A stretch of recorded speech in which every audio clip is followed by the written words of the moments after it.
সেদিন অনেক দিন পর কিশোর কুমারের ওই গানটা শুনছিলাম, কিসকা রাস্তা দেখে এ দিল এ সদাই, মিলো है खामोशी बरसों है तन्हाई, भूली दुनिया कभी की तुझे भी मुझे भी फिर क्यों आंख भर आई। রবীন্দ্রনাথ একবার বলেছিলেন যে মানুষের উপর বিশ্বাস হারানো পাপ, কিন্তু আজকের সময় দাঁড়িয়ে মনে হয় যে মানুষকে বিশ্বাস করাই পাপ। আমার কখনো কখনো মনে হয় যদি কোনো মুহূর্তের জন্য, কোনো ক্ষণের জন্য দুর্বল মনে হয়, একাকিত্ব মনে হয় যে এই মুহূর্তে কাউকে একটা শেয়ার করি, এই দুর্বলতাগুলো জাহির করি, কোথাও কিছু লিখি বা কাউকে কিছু বলি, 1 মিনিটের জন্য ওয়েট করে যাওয়া ভীষণ দরকার। জাস্ট 1 মুহূর্তের জন্য, 5 মিনিটের জন্য, তারপর যেটা ভেবেছি সেটা করা উচিত। কারণ সত্যি কথা বলতে কি, এই দুনিয়ায় কেউ তোমার জন্য বসে নেই, কেউ তোমাকে ইভেন সেই হেল্পটা করার জন্য বসে নেই যেটা তুমি ভাবছো যে কারো কাছ থেকে পাবে। এক্স্যাক্টলি, আমাদের এই একাকিত্ব কখনো কখনো আমাদের মেরে ফেলে। আমাদের মনে হয় যে যদি কেউ এমন একজন থাকতো যে আমার এই কষ্টগুলো বুঝতো, আমার এই দুঃখগুলো বুঝতো, আমার একাকিত্ব বুঝতো, আমার যে কারণে এই প্রবলেমগুলো তৈরি হচ্ছে, আমার যে কারণে ডিপ্রেশন আসছে, সেগুলো কেউ তো দূর করে দিতে পারত। ওই যে বললাম, 1 মুহূর্তের জন্য, অ্যাটলিস্ট 5 মিনিটের জন্য প্লিজ অপেক্ষা করে যাও। এই সময়টা কাটতে কিছুক্ষণ মাত্র সময় নেবে, এই ফেজটা কিছুক্ষণের মধ্যে চলে যাবে। কিন্তু সেটা না শুনে আমরা অনেক সময় অনেক কিছু অনেকের সঙ্গে শেয়ার করে ফেলি, অনেক কিছু অনেককে বলে ফেলি। বলার পর অনেক সময় এই অনুভূতি হয় যে না বললেই ভালো হতো। এই গোপন কথাগুলো, এই সিক্রেটগুলো, যে কারণে আমার ব্যথা যন্ত্রণা, এগুলো শেয়ার না করলেই ভালো হতো। কেউ কি আমার এই দুর্বল জায়গাগুলো বুঝবে, কেউ কি অনুভব করবে, না কি আর 5টা লোকের সঙ্গে শেয়ার করবে, তারা হাসি ঠাট্টা করবে আমাকে নিয়ে। অনেক সময় সেটাই হয়, আমাদের নিয়ে হাসি ঠাট্টা হয়, আমাদের দুর্বল জায়গাগুলোকে নিয়ে আঘাত তৈরি হয়। আসলে কি জানেন তো, দুর্বল মানুষদের কেউ কখনো কোনো মুহূর্তের জন্য সহানুভূতি দেখালেও দেখাতে পারে, কিন্তু এন্ড অফ দ্য ডে দুর্বল মানুষের এই পৃথিবীতে খুব একটা জায়গা নেই। ওই গানের লাইনই হঠাৎ করে মনে পড়ছিল, कोई भी साया नहीं राहों में, कोई भी आएगा ना बाहों में, तेरे लिए मेरे लिए कोई नहीं रोने वाला। এক্স্যাক্টলি, যিনি গানটি লিখেছেন অসাধারণ তার কথা, কিন্তু বাস্তব জীবনে সত্যি কথা বলতে কয়েকজন, মাত্র হাতে গোনা কয়েকজন, বাকি এই গোটা দুনিয়াটা যাদের আপনি আপন মনে করছেন, কাছের মনে করছেন, মুহূর্তের মধ্যে বদলে যেতে পারে। আপনি দুর্বল হবেন না এমন তো দায় নেই, দুর্বলতা মানুষের জীবনের একটা পার্ট, ব্যালেন্স করে জীবনকে। কিন্তু দুর্বল মানুষ জীবনে বেশি দূর এগোতে পারে না। যে ক্রিকেটারে যখন ব্যাটিং করে না, মানে ব্যাটার যাদেরকে বলা হয়, এখন অনেক জোরে আসা লাগা বল শরীরে, অনেক সময় তারা সেই যন্ত্রণাটা শুয়ে যান। উল্টো দিকে মানে অপোনেন্টকে বা বোলারকে বা প্রতিপক্ষকে তারা সেই দুর্বল জায়গাটা দেখাতে চান না। আনন্দটা সবার সঙ্গে শেয়ার করে নেওয়ার মতোই, আনন্দ জিনিসটাই তাই, বাট ব্যথা যন্ত্রণা এগুলো বড্ড নিজের। একটা মানুষ তার ব্যথা যন্ত্রণা দুর্বলতাগুলোকে যত বেশি নিজের মধ্যে লুকোতে পারে, একটা মানুষ তত পথ এগোতে পারে, ততটা বড় হতে পারে, ততটা ম্যাচিউর হতে পারে। কখনো কখনো কোনো ব্যথা যন্ত্রণা খারাপ লাগা অবশ্যই শেয়ার করা উচিত, এবং শেয়ার করলে সেগুলো অনেকটা হালকা হয়ে যায় মানুষ। আবার কিছু কিছু মানুষের সান্নিধ্যে আসলে অনেক সময় মানুষ বদলেও যেতে পারে। তার সেই ধারণা, যে ধারণার উপর বশবর্তী হয়ে সে অনেক কিছু নেগেটিভিটি ভাবছে, সেগুলো থেকে বেরিয়েও যেতে পারে।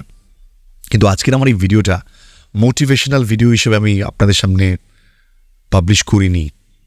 আমি প্রচুর মানুষকে দেখি, তাদের দুর্বল জায়গাগুলো তারা অনেকের সঙ্গে শেয়ার করেন, ভাবেন যে অ্যাটলিস্ট তো কেউ আমাকে বুঝবে, আমার এই খারাপ লাগাগুলো বুঝবে, আমার সঙ্গে ঘটে যাওয়া প্রত্যেকটা ঘটনাকে অ্যাটলিস্ট বুঝবে। দেখুন, যদি কেউ আপনাকে বোঝে সেটা খুব ভালো কথা, কিন্তু আপনি এই এক্সপেকটেশনটা নিয়ে খুব ভুলভাবে বেঁচে রয়েছেন। খুব একটা কেউ আপনাকে বুঝবে না, খুব একটা বোঝার জন্য কেউ বসেও নেই। প্রত্যেকের নিজের সময় রয়েছে, ব্যস্ততা রয়েছে, তাদের জীবন রয়েছে।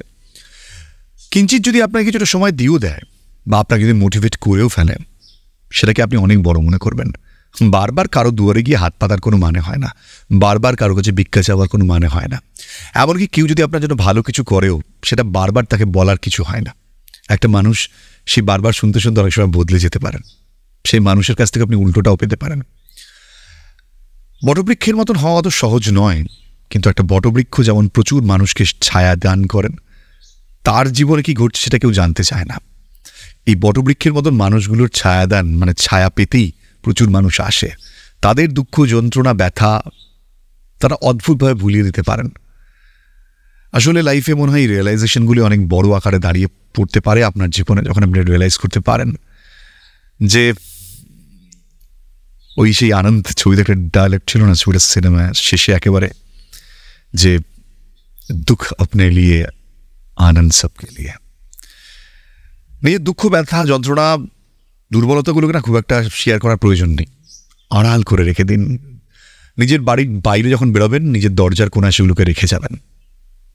বেরোন নিজের সৎ সাহস নিয়ে, সদিচ্ছা নিয়ে, সততা নিয়ে, নিজের সেই, আমি জানি অনেক সময় বলা সহজ, করা সহজ নয়, কিন্তু যেটা সহজে পাওয়া যায় না, যেটা দুর্মূল্য, যেটা করতে কষ্ট হয়, যেটা পেতে কষ্ট হয়, যার কাছে পৌঁছতে কষ্ট হয়, সেটা পাওয়ার মধ্যে একটা অদ্ভুত তৃপ্তি রয়েছে। তাই আমার যে সকল বন্ধুরা সময়ের সঙ্গে সঙ্গে ভেঙে পড়েছ, নিজেদেরকেও দুর্বল মনে হয়, একা মনে হয়, একাকিত্বের দিন কাটাচ্ছ, এসবের সময় নেই, এসব করার সময় নেই। লাইফ একটাই, উঠে দাঁড়াও প্লিজ। আজকের দিনে নিজে যদি উঠে দাঁড়াতে না পারো, নিজের কলার নিজেই টেনে ধরো এবং বলো উঠ, চল, অনেক হয়েছে। আজকে দুনিয়ার সামনে তোমাকেই দাঁড়াতে হবে, নিজের পথ নিজেকেই খুঁজতে হবে, নিজের পিঠ নিজেকেই চাপড়াতে হবে। আজকে সময় এসছে ফাইট করার, লড়াই করার নিজের দুর্বলতাগুলোর বিরুদ্ধে। তোমার মধ্যে বিপুল ক্ষমতা রয়েছে, বিপুল ক্ষমতা সম্পন্ন। তুমি শুধু নিজেকে দেখতে পাচ্ছ না, আড়ালে রাখছো, নিজেকে দুর্বল ভাবছো। তুমি ভাবছো তোমার থেকে সে সবল, তুমি তার কাছে গিয়ে সবকিছু ব্যক্ত করছো। কি তোমার সঙ্গে থাকলো, কে তোমাকে ছেড়ে চলে গেল, কি তোমার সঙ্গে খারাপ কথা বললো, ভাই কেন ম্যাটার করছে তোমার কাছে আজ এইসব? কারণ তুমি নিজেকে নিয়ে ব্যস্ত নও, তুমি নিজেকে সঁপেছো অন্য কারোর কাছে, তুমি নিজেকে সঁপেছো কোনো একটা ফেলে আসার সময়ের কাছে, তুমি নিজেকে সঁপেছো তোমার দুর্বলতার কাছে। দুর্বলতার কোনো জায়গা নেই, একটাই পথ। নিজেকে যদি বাঁচাতে চাও একমাত্র নিজের উপর বিশ্বাস রাখো, প্লিজ বিশ্বাস করো। এগুলো কোনো জ্ঞানের কথা নয়, এগুলো একমাত্র পথ যা আগামী দিনে তোমাকে এগিয়ে নিয়ে যেতে পারে। যদি মনে হয় তুমি এই ভিডিওর মাধ্যমে কোথাও নিজেকে এগিয়ে নিয়ে যেতে পারবে, তাহলে প্লিজ আমাকে মেসেজ করো না, আমাকে বলো না দাদা আমি কি করব। করণীয় তোমারই রয়েছে, তুমিই পারো করতে। আর যদি মনে করো তোমার মতন অনেকেই পারে, তাহলে এই ভিডিওটা প্রচুরের মধ্যে শেয়ার করে দিতে পারো। প্রচুর এমন মানুষ রয়েছেন যারা উঠে দাঁড়ানোর জন্য শুধু সময় খুঁজছেন, অপরচুনিটি খুঁজছেন, কারো একজনের হাত খুঁজছেন। হাত তোমার নিজের আছে বস। জাস্ট আজকের দিনের পর থেকে উঠে দাঁড়াও।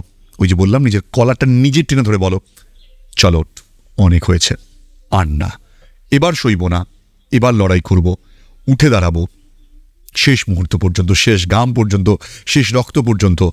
নিজের বিরুদ্ধে হওয়া প্রত্যেকটা অন্যায়ের প্রতিবাদ করব, নিজের বিরুদ্ধে হওয়া প্রত্যেকটা অপমানের জবাব দেব। অ্যাটলিস্ট নিজেকে, কাউকে দেওয়ার দরকার নেই। নিজেকে যেদিন জবাবটা তুমি দিতে পারবে, সেদিনকে দেখবে সবার কাছে তুমি বদলে গেছো। ভাই, কারোর পায়ের তলার পিষে মরার জন্য তোমার জন্ম হয়নি, রাজার মতন জীবন যাপন করার জন্য তোমার জন্ম হয়েছে। কাউকে জবাবদিহি করার জন্য তোমার জন্ম হয়নি। জবাব তুমি দেবে না, তোমাকে দেখে লোকে আলটিমেটলি সেটা বুঝবে তুমি কি। মাথা নত করে জীবন কাটানোর দিন শেষ, দুর্বলতার দিন শেষ, কান্নাকাটি করার দিন শেষ, ঘ্যানন ঘ্যানন করার দিন শেষ। বোল্ড হও, কথা বলতে শেখো, এগিয়ে যাও। জীবনের প্রত্যেকটা মুহূর্তে যদি না এগোতে পারো, তাহলে তোমাকে তুলে ধরার কেউ নেই। প্লিজ এই কথাটা মনে রেখো। ভিডিওটা পারলে শেয়ার করতে পারো আরও অনেকের জন্য। ভালো থেকো, আবারও দেখা হবে নতুন কোনো একটা ভিডিওতে। ইন্সপায়ার করবো, কারণ প্রত্যেকটা মুহূর্তে নিজেকে যেভাবে করে থাকি তোমাদেরও করতে চেষ্টা করি। ভালো থেকো, আবারও দেখা হবে। জয় হিন্দ।